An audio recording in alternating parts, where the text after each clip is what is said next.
अस्सलामुअलैकुम। आज मैं आपको 4.2 एक्सरसाइज से जो पहले एग्जाम्पलें दी गई हैं उनको हल करके दिखाऊंगा या समझा दूंगा आपको क्या तरीक़ेकार होगा। इसमें जो पहला पॉइंट है ना, उसने दिया हुआ कहता है graph of absolute valued functions, यानी हमने ग्राफ प्लॉट करना है और उससे हमने उसकी वैल्यू फाइंड करनी है कि क्या वैल्यू हो सकती है।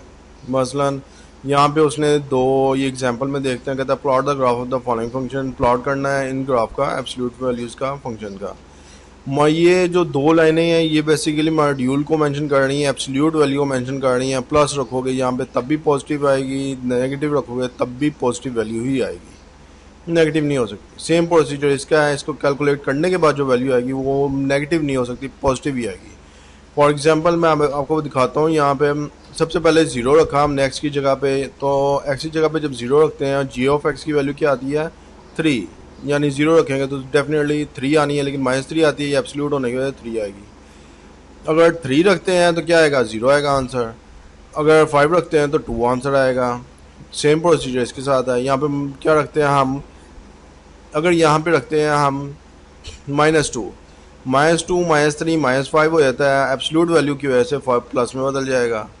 सेम प्रोसीजर इसके साथ है, -4 और 7 के साथ। इस तरह हमारे पास ये एक उसका पैटर्न आ गया कि जनाब साहब इन पॉइंट्स को लेके एक एक्स की और एक जी ऑफ एक्स की वैल्यू को लेके, जी ऑफ एक्स बेसिकली किसके इक्वल होता है, वो वाई के इक्वल होता है। ठीक है, ये बात ध्यान में रखिएगा। जब ये इक्वल वाई के होता है तो एक एक्स की होगी एक वाई की वैल्यू होगी। इस तरह हम दो पॉइंट असाइन कर देंगे और उससे हल करेंगे। इसने स्टेप बताए हैं, पहले make the value of the table, दोनों टेबल बना लिए हैं। यहाँ पे भी यही पोजीशन है। 2 रखा है, -2 रखेंगे तब भी 4 आएगा, 2 रखेंगे तब भी 4 आएगा। और अगर -4 रखते हैं तब भी 6 आएगा, 4 रखते हैं तब भी 6 आएगा, क्योंकि एब्सोल्यूट वैल्यू एक्स के साथ लगी हुई है। अब प्लॉट ग्राफ करने के लिए हमने क्या कहते हैं, यहाँ पे वी शेप बना रहे हैं। वी शेप किस तरह का बनता है, वो इस तरह का बन रहा है, यानी 2 पे उसकी वैल्यू जोन सी है ना वो मिनिमम है 0 और 2 के ऊपर, जबकि 0 और 2 से जो ऊपर है दोनों साइडों से बढ़ ही रही है, यानी 4 6, इस साइड भी 4 6 है। जहाँ पे यहाँ पे भी 4 6 है, 2 4 है, यहाँ पे -2 और 4 है। यहाँ पे देखा जाए तो यहाँ पे कुछ और ही पोजीशन है।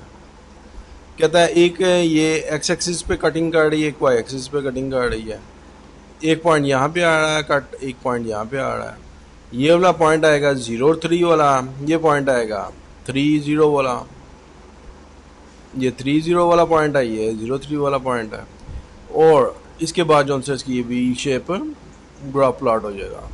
सेम प्रोसीजर ये एब्सोल्यूट वैल्यू का, उसने कहता है आगे नेक्स्ट भी प्लॉट करना है तो वही पैटर्न होगा, कोई चीज़ मुख्तलिफ नहीं होगी, लेकिन टेबल में थोड़ा सा फ़र्क आ जाएगा क्योंकि एब्सोल्यूट वैल्यू x+1 के इक्वल है, के इर्द गिर्द लगी हुई है। इससे बाहर भी कैलकुलेशन है जो उसको प्लस और माइनस में बदलेगी। इस हिसाब से ये आंसर आ गए हैं।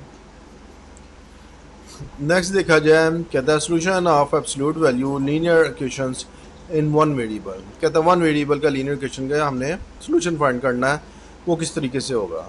कहता है x-3 जो है वो किसके बराबर है 16 के। x-3 की जगह पे जो हम पहले तो इसको सॉल्व कर लेते हैं, और x की वैल्यू क्या आ गई हमारे पास, दो वैल्यूज़ आ गई, एक 11 आ गई है और एक -5 आ गई है। अब वो कहता है -5 का मतलब है कि वो -5 तक जाएगी, ये हो गया -5 तक वैल्यू, और दूसरी तरफ 11 तक जा रहा है, वो यहाँ तक जा रही है वैल्यू। इसलिए लिहाजा सोल्यूशन सेट क्या बन गया हमारे पास, वो 11 से लेके -5 के दरमियान बन जाएगी। ठीक है, उसके बाद क्या आ रहा है, कहता है solution of absolute value of linear inequalities. अब इनक्वालिटी की बारी आ गई, यानी कॉन्टीन्यूटी पाई जाएगी। पहले सिर्फ ये एक नंबर था -5 वाला और 11 वाला, अब ये कॉन्टीन्यूटी हो गई है।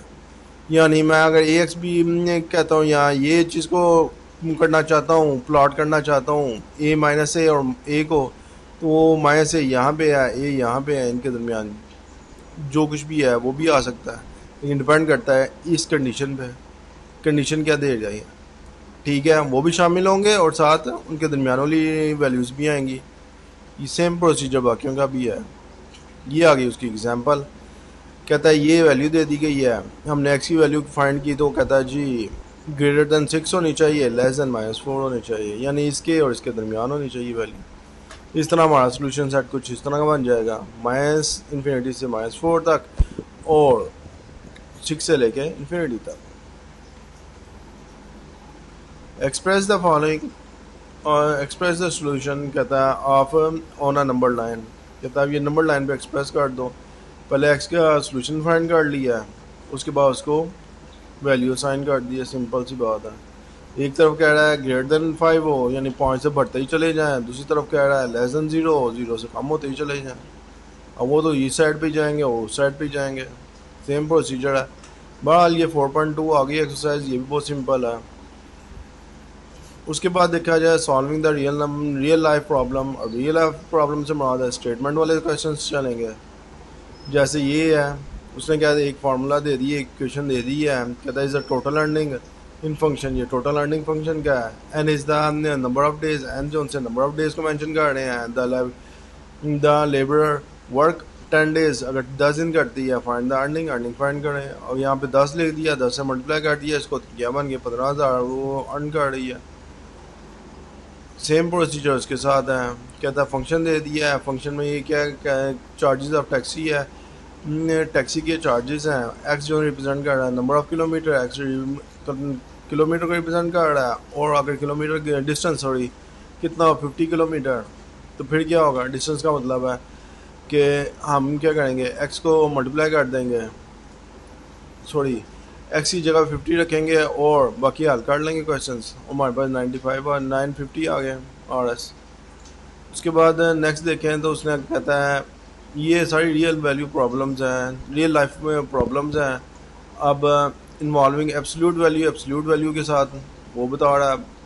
उसमें क्या कहता है 220 वोल्ट यूज़ किए जा रहे हैं और टॉलरेंस ऑफ वेरिएशन कितनी है, 5 वोल्ट है, यानी ±5 हो सकता है। कंडीशन इज़ मोल्डेड, कंडीशन क्या होगी, वो ये बन जाएगी, ठीक है। What is the range of acceptable voltage, acceptable voltage क्या होंगे, हम वी की वैल्यू फाइंड करेंगे, जो कुछ इस तरह आ रही है कि जनाब साहब वी लेस देन होगा 225 से और ग्रेटर देन होगा 215 से, क्योंकि 5 की टॉलरेंस है, इस हिसाब से होगा ये। सेम क्वेश्चन इसका है, कहता है अर्थक्वेक को सेंसर्स को किस तरह वो वैल्यू फाइंड करता है, उसके बारे में यही हाल इन सारी क्वेश्चंस का है। तो ये हमारा चौथा चैप्टर भी ख़त्म हो गया है, इसमें और कोई चीज़ नहीं है। इंशाल्लाह नेक्स्ट टाइम आपको मैं 5वें चैप्टर को लेक्चर दूँगा। शुक्रिया।